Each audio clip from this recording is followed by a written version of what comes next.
Vamos a hablar del estómago y del estómago, primero vamos a ver cuál es su localización. Se encuentra entre el esófago y duodeno. ¿Cuál es la función del estómago? Destruir los alimentos con los ácidos. Ok, entonces, ¿a qué se refiere destruir? O sea, ¿qué es lo que va a formar? Produce alguien que me diga qué es el quimo. El bolo alimenticio mezclado con ácidos gástricos. Ok, Y el resultado final del quimo es que tú tenías un bolo alimenticio que venía sólido, que venía en estado sólido, por supuesto, cubierto de moco para que no dañara la mucosa del esófago y de la faringe. Llegó al estómago y cuando llega al estómago, esa sustancia sólida se convierte en una sustancia semisólida, ¿sí? Ese es el resultado, el quimo. ¿Cómo se convierte en semisólida? Gracias a que el estómago sintetiza al ácido clorhídrico, al moco que ya habíamos visto, o sea, produce moco, ¿qué más? A hormonas, ¿no? Como la pepsina, la gastrina. ¿Qué hace la pepsina? degrada proteínas, ¿Y las convierte en qué? péptidos más simples. Exacto, en polipéptidos. ¿Qué hace la gastrina? Pues secreta ácido gástrico. Esa es la función, secretar ácido gástrico. ¿Qué hace el moco? Protege la pared. Protege la pared. ¿Y qué hace el ácido clorhídrico? Degrada. Degrada, o sea, degrada, destruye microorganismos y va a proporcionar un ambiente ácido al estómago, ¿sí? Le va a provocar ese pH ácido al estómago. Entonces, en conjunto, todos estos se van a conjuntar para formar el quimo y lo va a degradar, o sea, por la degradación de las proteínas, por toda esta degradación, se va a convertir de una sustancia sólida a una sustancia semisólida que le llamamos quimo. ¿Cuáles son las partes del estómago? El cardias, el fundus, el cuerpo y la porción pilórica. Perfecto. ¿Dónde se localiza el cardias? Es justo la unión del esófago con el estómago. O sea, esa primer parte es el cardias. ¿Cómo se subdivide el píloro? ¿En cuántas partes va a tener este píloro? Un antro sí tiene. Antro, que le llamo antro pilórico. Tiene un conducto pilórico y finalmente un esfínter pilórico. Estas son las partes del estómago. Además, tiene dos estructuras importantes, que es la curvatura menor, que está por arriba, y una curvatura mayor, que ahorita las vamos a ver. Vemos la relación que tiene el estómago con el hígado. Ahora, localizado dentro de los planos que nosotros habíamos dicho del estómago, ¿dónde se localiza el estómago? Ya vi que está entre el esófago, que es este, y el duodeno, que está por aquí. Ya, este duodeno. En los planos que nosotros vimos, de acuerdo a la división, perdón, del abdomen, ¿dónde se va a localizar este estómago? Una es en el epigastrio, muy bien. ¿Y qué nos falta? El hipocondrio izquierdo. Son los dos principales sitios donde vamos a localizar al estómago. Aquí vamos a poder observar algunas de sus partes. Miren, esto nos quedamos con que todo esto es esófago. Luego tengo a la primer porción del estómago, que va a ser Cardias. cardias. Después del cardias, yo tengo una parte que va a ascender, que hace justo esto, miren. Sube y viene hasta acá. Y entonces, luego tengo a esta porción, si yo trazo una línea que llegue hasta esta porción, ¿cómo le llamo a este? Fondo. Muy bien. Y luego tengo ahora sí el cuerpo del estómago. Y finalmente termino en un píloro. Ese píloro quedamos que tiene tres porciones. Si yo lo viera por dentro, a la porción pilórica, voy a ver que tiene una porción que se hace, que es así como un embudo, que recibe todo el contenido del estómago y está así como en esta posición, ¿no? O sea, como recibiéndolo. Por lo tanto, es una parte amplia.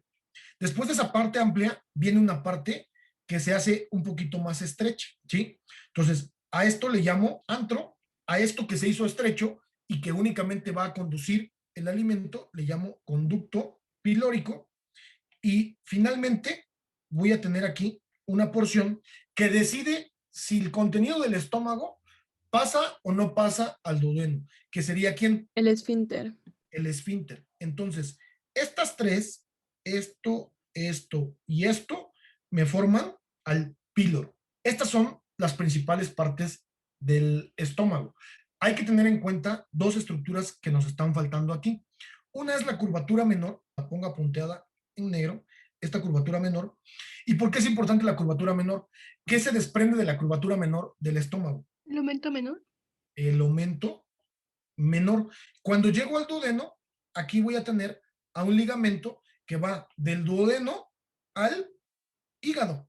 A esto le llaman borde libre del aumento menor. El borde libre del aumento menor, justo en el borde libre del aumento menor, empieza el ligamento hepatoduodenal. Y ya vimos porque por aquí está el hiato, el foramen omental. Entonces, este es el aumento menor, que viene desde la curvatura menor del estómago. Después tengo a este, que es la curvatura mayor, y de la curvatura mayor, aquí sí lo estoy viendo. Es toda esta estructura que ustedes ven aquí, que está colgando como si fuera un mandil, todo esto. El aumento mayor. El aumento mayor.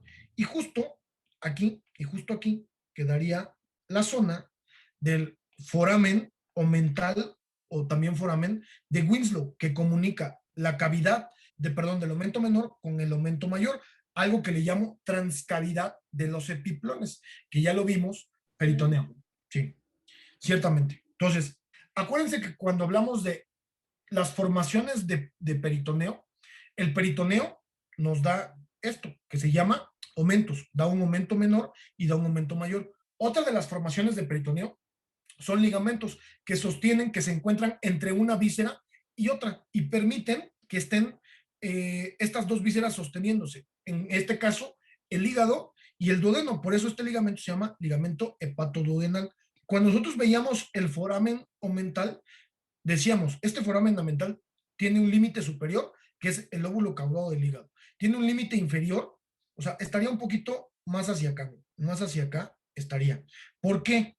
Porque abajo, justo cuando voltea hacia arriba, se topa con el lóbulo caudado del hígado. Cuando se topa hacia abajo, se topa con el duodeno. Cuando se topa hacia adelante, se topa con el ligamento hepatoduodenal. Y cuando se topa hacia atrás, tendría yo que quitar esas estructuras y tendría yo a la vena porta o al peritoneo que recubre a la porta. Por eso es que es bien importante que es el foramen omental. Siguiente, este estómago, una vez que empieza a hacer su función, cada vez que se contrae, se forman estos pliegues. Estos pliegues tienen una función muy parecida a la función que tiene el cerebro. En cuanto, ¿se acuerdan que el cerebro tiene circunvoluciones y tiene surcos? Y esas circunvoluciones se forman porque una estructura muy amplia la tienes que plegar en un espacio pequeño. Lo mismo pasa con el estómago. Si yo el estómago lo desdoblara, sería mucho más grande de lo que está aquí. Gracias a que tiene estos pliegues, entonces estos pliegues es que ocupa menos espacio. Aquí vuelvo a ver la curvatura menor y aquí vuelvo a ver a la curvatura mayor del estómago. Ahora, este estómago, aquí ya visto en imagen, creo que es un poquito más sencillo. Esta es la zona del cardias, el fondo, el cuerpo y la porción pilórica. El píloro es esta zona. Empieza en una zona que se hace así como un embudo, que es una zona amplia. A eso le llamo antro. Aquí estoy viendo el estómago por dentro, antro. Luego tengo una porción que se hace estrecha, que es el conducto pilórico. Y finalmente tengo aquí a una parte muscular, que es el esfínter pilórico. Este esfínter abre y cierra, permitiendo que una vez que se haya formado el quimo acá, gracias al moco, al ácido clorhídrico, a la pepsina, a la gastrina, ¿sí? Gracias a todas estas, entonces va a pasar el quimo hacia el duodeno. A diferencia del esófago que habíamos visto acá, el esófago habíamos visto que tiene un esfínter esofágico superior y un esfínter esofágico inferior. Y esos esfínteres eran esfínteres fisiológicos. A diferencia del esfínter pilórico, este esfínter es un esfínter anatómico. ¿Recuerdan por qué? ¿Cuál es la diferencia entre un esfínter anatómico y un esfínter fisiológico? Este quiere decir que aquí hay músculo. Esto que está en rojo es músculo que está dentro del estómago. Y este músculo que está dentro del estómago está funcionando como un esfínter. Es decir, si se contrae, cierra. Si se relaja, abre. Y permite o no el paso. Pero esto es músculo propio del estómago, o sea, de la porción pilórica. Si yo busco este esfínter, lo encuentro.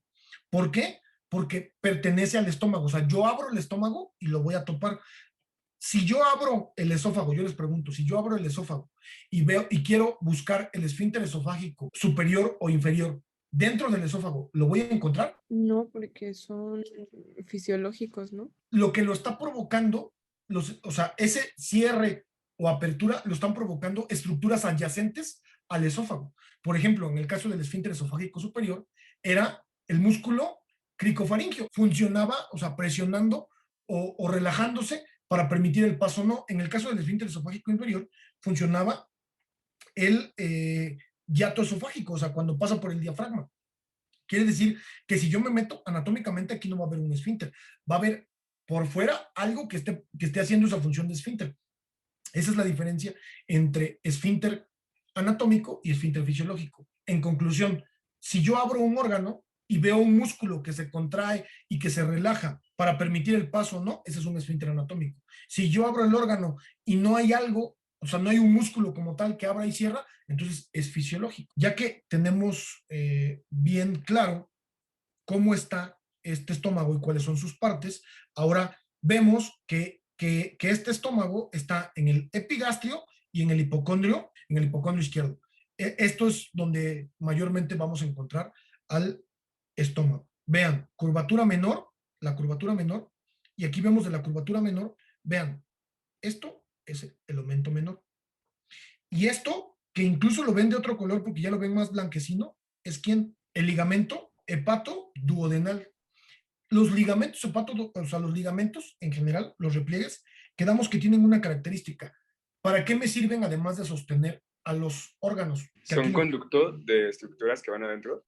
Vasculares, exacto. Aquí estoy viendo arterias, venas, y por supuesto aquí se encuentra una estructura importante que va hacia la vesícula, ¿sí? Este que es el foramen omental, antes llamado el foramen de Winslow. El omento es una doble hoja, tiene una hoja que viene acá, que sería esta, la hoja anterior, y que cuando llega a la parte inferior, esta hoja anterior se dobla en sí misma y regresa, ¿sí? Entonces, o sea, estas son las dos hojas del aumento mayor. Aquí está una y aquí está otra. Esto debe estar así, cubierto completo.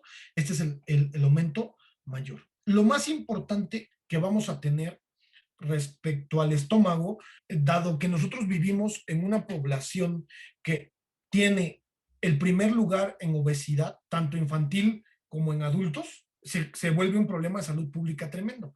Entonces, ¿creen que se hagan procedimientos de estómago con frecuencia? O sea, te tengas que meter a operar el estómago. Sí. Entonces, para que ustedes vean esto, miren, aquí se ve muy bien el ligamento y aquí se ve muy bien el aumento. Para yo poder operarlo, yo tengo que saberme muy bien la vasculatura. Primera vasculatura, vamos a analizarlo. Tengo detrás, quité aquí al aumento menor, y quitando el aumento menor, me voy a topar con esta estructura que está aquí en el fondo, que es quien viene desde acá arriba, o sea, viene desde acá arriba. La aorta abdominal. Ok, esto es la aorta. Cuando llega justo a este sitio, esta aorta abdominal se convierte en un trípode, o sea, forma un chipotito que salen 3 ramas, por eso se llamaba trípode. Ahora se llama tronco celíaco. Trípode de Haller se llamaba antes, ahora es tronco celíaco. Voy a poner mi tronco celíaco como un chipote aquí. Ahora, este tronco celíaco va a ser muy importante para la irrigación de las estructuras abdominales. Vamos a ver cuáles son las ramas de ese tronco celíaco. Primero, saca esta rama, esta arteria, que viene hacia la curvatura menor del estómago y va a irrigar toda la parte izquierda de la curvatura menor del estómago. ¿Cómo se llama esta arteria? Gástrica izquierda. Gástrica izquierda. Tengo mi arteria gástrica izquierda, que me sirvió para irrigar a la parte izquierda de la curvatura menor del estómago. Listo. Veo la primera rama del tronco celíaco, gástrica izquierda. Segunda rama del tronco celíaco, una arteria que se dirige al vaso. Llega a la curvatura menor del estómago y cuando llega a la curvatura menor del estómago se va ahora por atrás, por eso lo pongo punteado. Se va por atrás del estómago, hasta llegar al vaso. ¿Sí? ¿Cómo se llama esta arteria? Esplénica. Quedamos que esta es la arteria esplénica. Tengo una tercera que la voy a poner en amarillo. Esta tercera se llama arteria, se dirige al hígado. ¿Cómo creen? Si se dirige al hígado, ¿cómo creen que se llame? Hepática. La común. Hepática común. Ahora, esta hepática común va a dar una rama importante. ¿Cómo se llama esta rama de la hepática común? Es una arteria que va al estómago y al duodeno. Por lo tanto, se llama arteria Gastroduodenal. gastroduodenal. ¿Por qué es importante? ¿Por qué es importante la arteria gastroduodenal? Por dos cosas. La primera, se dice que la arteria hepática común se convierte en hepática propia cuando da la gastroduodenal. Después de dar la gastroduodenal, la arteria hepática común se dirige hacia arriba. Entonces, ahora voy a tener a esta arteria que se va a dirigir hacia arriba, que no es más que la continuación de la hepática común, pero una vez que dio la arteria gastroduodenal, se deja de llamar arteria hepática común para convertirse en arteria ¿qué? ¿Propia? Propia. En arteria hepática propia. ¿Se entiende cuál es la diferencia entre la hepática común y la hepática propia? O sea, ¿en qué momento deja de llamarse hepática común para llamarse hepática propia? En el momento de dar la arteria gastroduodenal. Recapitulo cuáles son las tres ramas del tronco celíaco: gástrica izquierda, esplénica y hepática común. ¿Qué me interesa de todo esto que estamos viendo? Me interesa saber cómo se le va a dar irrigación al estómago. Pues resulta que esta que es la gástrica izquierda empieza a soltar ramas hacia acá. Suelta ramas para irrigar a toda esta parte del estómago. ¿Ok? No solo a la curvatura menor, sino toda esta parte del estómago. Si tengo ya la mitad izquierda de la curvatura menor, me falta la mitad derecha. Si esta se llamó arteria gástrica izquierda, ¿cómo se llamará esta arteria? ¿Arteria gástrica qué? Derecha. La arteria gástrica derecha es una rama de la arteria hepática propia. Aquí viene la arteria hepática propia, y la arteria hepática propia, la arteria hepática propia dio a la arteria gástrica derecha, y la gástrica derecha se une con la izquierda, y entonces en ese momento tengo la irrigación de una gran parte del estómago. Gástrica izquierda, rama del tronco celíaco. Gástrica derecha, rama de la hepática propia. Bueno, la arteria esplénica me da una primer rama. De la arteria esplénica salen unas ramas que van hacia el fondo del estómago. Estas arterias se llaman arterias gástricas cortas. Aquí están las arterias gástricas cortas. ¿Ramas de quién son las arterias gástricas cortas? La esplénica. De la esplénica. Perfecto. La misma arteria esplénica, si ustedes ven, aquí viene, la misma arteria esplénica me da ahora otra que viene, esta arteria, viene para darle irrigación al estómago y viene para darle irrigación al aumento. Por lo tanto, ¿cómo creen que se llame esta arteria? Gastromental izquierda. Muy bien. Esta solamente se llamaba gástrica. Esta solamente se llamaba gástrica izquierda porque solamente va al estómago.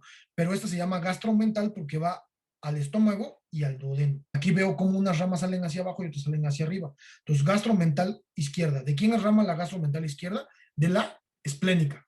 ¿Sí?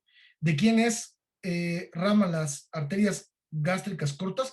De la esplénica. Con esto tengo cubierto a la curvatura mayor del estómago. ¿Se acuerdan de esta arteria? ¿Cómo se llamaba esta arteria? La gastroduodenal, dijimos, era importante la gastroduodenal porque de la hepática común se convertía en hepática propia. Luego, tengo a la gastroduodenal. ¿Quién me falta? ¿Quién será esta? La gastromental derecha. La gastromental derecha. ¿Rama de quién? Y fíjense, la gastromental derecha viene y se une con la gastromental izquierda, y con esto pues le va a dar irrigación a la otra parte que falta del estómago. Vuelvo a repetirles, irrigación del estómago. Importante que ustedes sepan la irrigación del estómago, de dónde proceden esas ramas. Una, curvatura menor, gástrica izquierda, viene para la mitad izquierda de la curvatura menor. ¿De dónde procede la gástrica izquierda? Directamente del tronco celíaco. Siguiente, arteria gástrica derecha. ¿De dónde viene la arteria gástrica derecha? De la arteria hepática propia. De la arteria hepática propia. Y luego tengo a la curvatura mayor del estómago. Esta curvatura junto con el fondo da las gástricas cortas, ramas de la esplénica. La gastromental izquierda, rama de la esplénica. Y la gastromental derecha, rama de la arteria gastroduodenal. Muy importante las ramas del tronco celíaco. El tronco celíaco probablemente es la estructura más relevante vascular en la primera porción del abdomen. Después vamos a ver las otras arterias que emergen.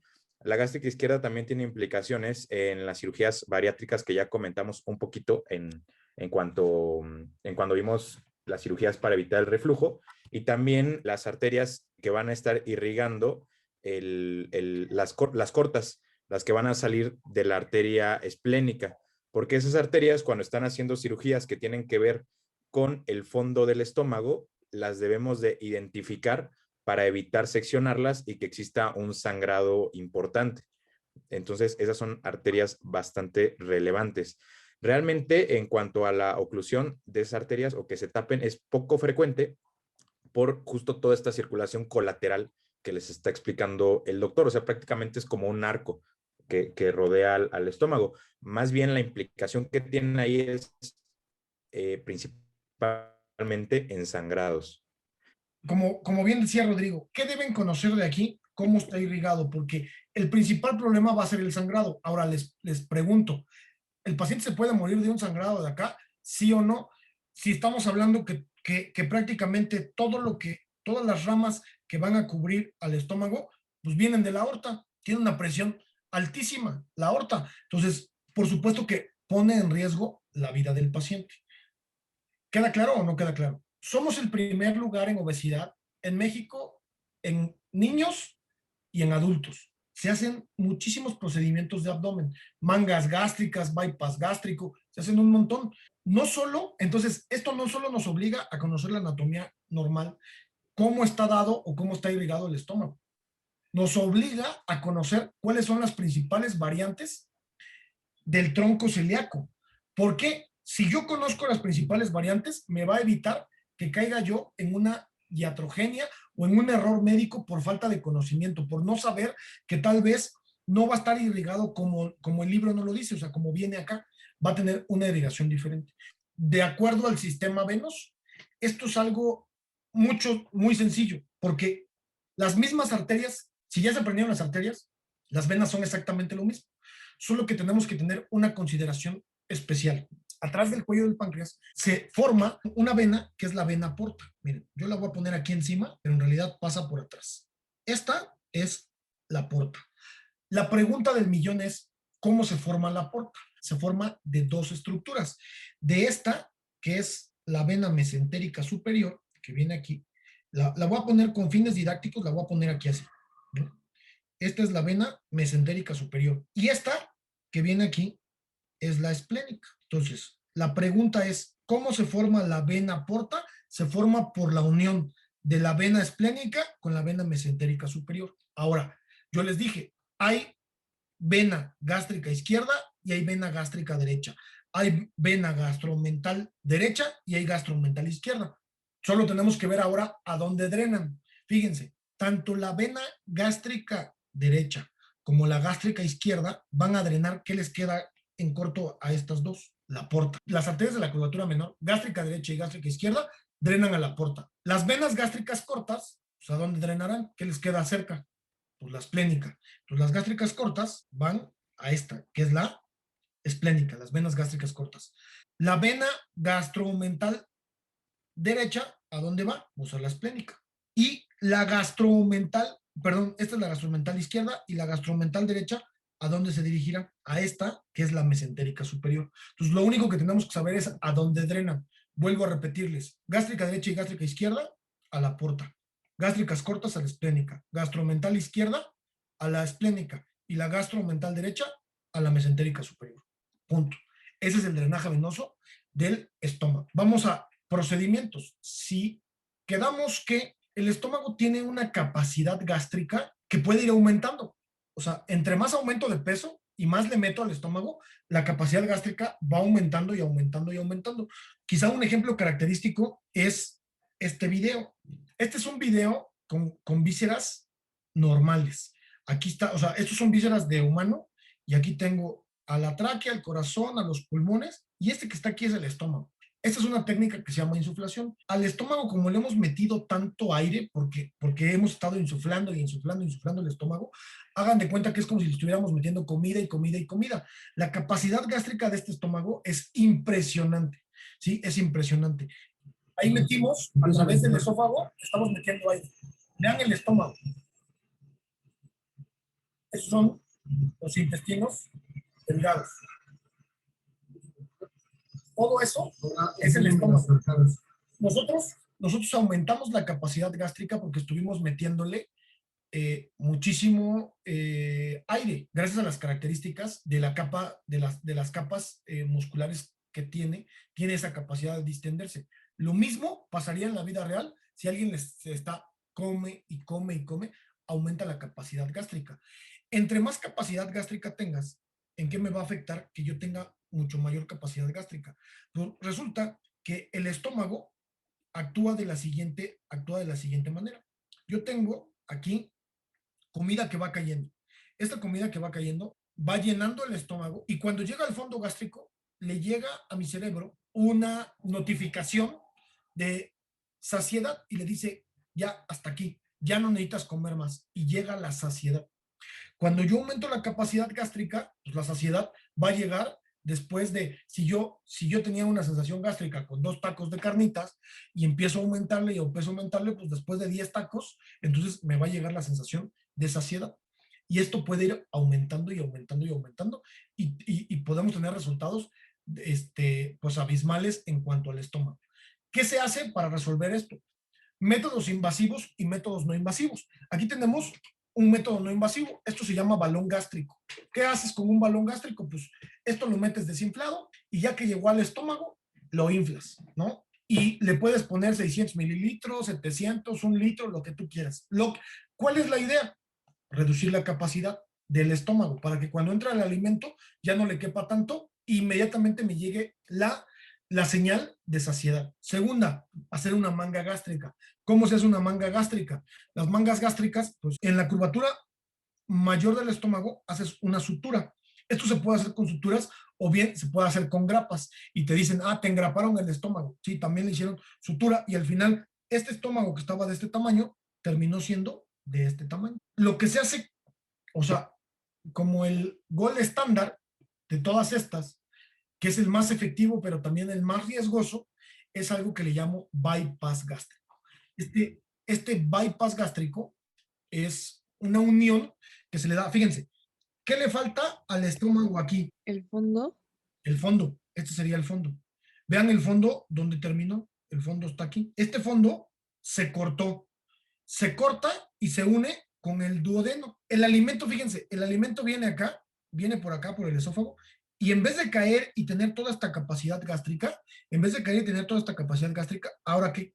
Ahora va a llegar acá. Y entonces, si yo me llenaba con 20 tacos, que era la capacidad gástrica de esto, ahora resulta que le meto un taco o 2 tacos y me llega la sensación de saciedad. Ahora, ¿por qué no quité el estómago y lo saqué de la escena? ¿Por qué lo tengo que dejar? Vean, esto es yeyuno, que es parte del intestino delgado, con el duodeno. Se llama duodeno yeyuno anastomosis. Pero fíjense, a la primera porción del intestino delgado, que es el duodeno, aquí tendría yo al hígado por acá, hígado, y por aquí a la vesícula biliar. Y la bilis llega a la segunda porción del duodeno.